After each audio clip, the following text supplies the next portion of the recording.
છોકરી અને સ્ત્રીઓ માટે આજનો વિડીયો જે છે ને એ બહુ જ મહત્ત્વનો છે, કારણ કે આ વિડીયોની અંદર તમને પ્રશ્ન કરતાં કદાચ થઈ શકો છો અને તમને વિચાર આવી શકે છે કે હા, ખરેખર આ સત્ય છે અને આ સત્યને આપણે માનવું જોઈએ, આ સત્યને આપણે સ્વીકારવું જોઈએ. અને જે આજની જે છોકરીઓ છે એ અભ્યાસ કરી રહી છે, એટલે કે જે નાની નાની મારી બહેનો છે એ અભ્યાસ કરી રહી છે, તે આસાનીથી સમજી શકે છે, જાણી શકે છે. અને આજની અત્યારની જે છોકરીઓ છે એને માટે તો જાણવું આસાન છે, કારણ કે તેની પાસે જે ટેકનોલોજી છે, જે હાથમાં મોબાઈલ છે, એની અંદરથી કાંઈ પણ સર્ચ કરી શકે છે, દુનિયાના ખૂણે ખૂણે પહોંચી શકે છે, દુનિયાના જે કલ્ચર છે તેના વિશે પણ જાણી શકે છે. તો આપણે શરૂઆત કરીએ, કારણ કે 2014ની અંદર જ્યારે મેં સર્વે કર્યું ને, એક આંગણવાડીનું સર્વે હતું, એ સમયની અંદર મેં જ્યારે સર્વે કર્યું ને 2014માં, ત્યારે 35 વર્ષથી જેટલી પણ સ્ત્રીઓ હતી ને, 35 વર્ષથી એટલે ઉપરની સ્ત્રીઓ જે હતી ને, એ દરેક સ્ત્રી અભણ જોવા મળી મને.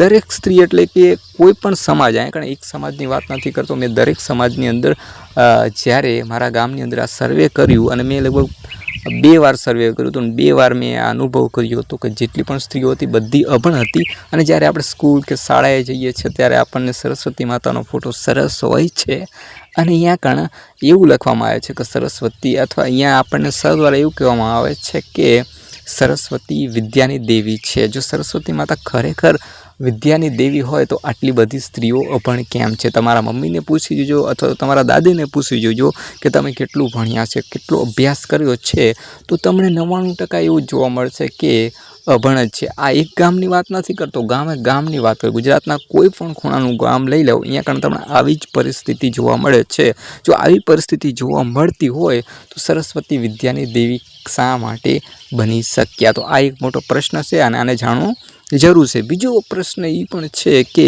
પહેલાં તમને ખબર હોય તો કે જે પતિ છે ને, પતિ મરી જાય ને પછી સ્ત્રીને સતી કરવામાં આવતી, એટલે કે સળગાવી દેવામાં આવતી. અને સતી પ્રથા આપણને આજે પણ કદાચ તમે ચોપડીની અંદર ઇતિહાસ વાંચશો તો એની અંદર તમને જાણવા મળી જશે ભારતની અંદર કે આ પ્રકારની જે છે પ્રવૃત્તિ થતી હતી. અને બાકી જે અલગ અલગ સમાજમાં જે આપણે જોઈએ છે કે અલગ અલગ સમાજ કેવી રીતના વિખરાયેલો છે, એ આપણે કંઈ છૂપ્યું નથી. 26મી જાન્યુઆરી અને 15મી ઓગસ્ટે જે રીતે અંગ્રેજો દ્વારા જે આપણી ઉપર ગુલામી થોપી, અથવા તો જે આપણને ગુલામ બનાવ્યા, મુગલ સામ્રાજ્ય આવ્યું, મુગલ સામ્રાજ્ય રાજ કર્યું, આ પરિસ્થિતિની અંદર તો આપણને બધી વાતની ખબર જ છે. તો શા માટે હજી આપણને પ્રશ્ન નથી થતા, અને શા માટે આપણે પ્રશ્ન નથી કરી શકતા? શા માટે આપણી વિચારસરણી હજી પણ ગુલામી જેમ જ છે? શું કોઈ કથાકાર છે, તેમણે કદાચ આપણને ક્યાંક ને ક્યાંક બ્રેન વોશ કરે છે,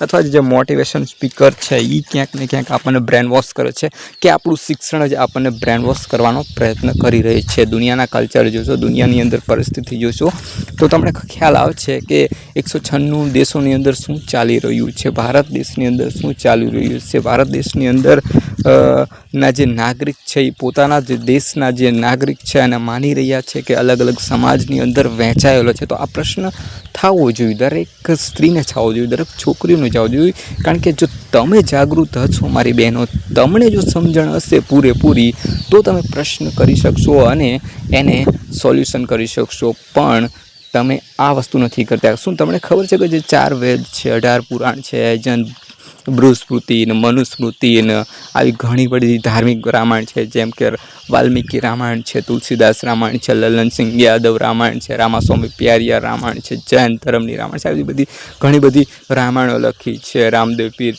છે. તો આવું બધું તમને કંઈ પ્રશ્ન નથી થતો કે આટલા બધા ધર્મ ગ્રંથો કેમ લખવામાં આવ્યા? એ ગ્રંથોની અંદર શું લખ્યું છે? રામાયણની અંદર શું લખ્યું છે? ક્યારેક આપણે ખોલીને વાંચી જોઈએ. અથવા તો કોઈ બીજો પ્રશ્ન નથી થતો કે આની અંદર શું શું લખ્યું છે?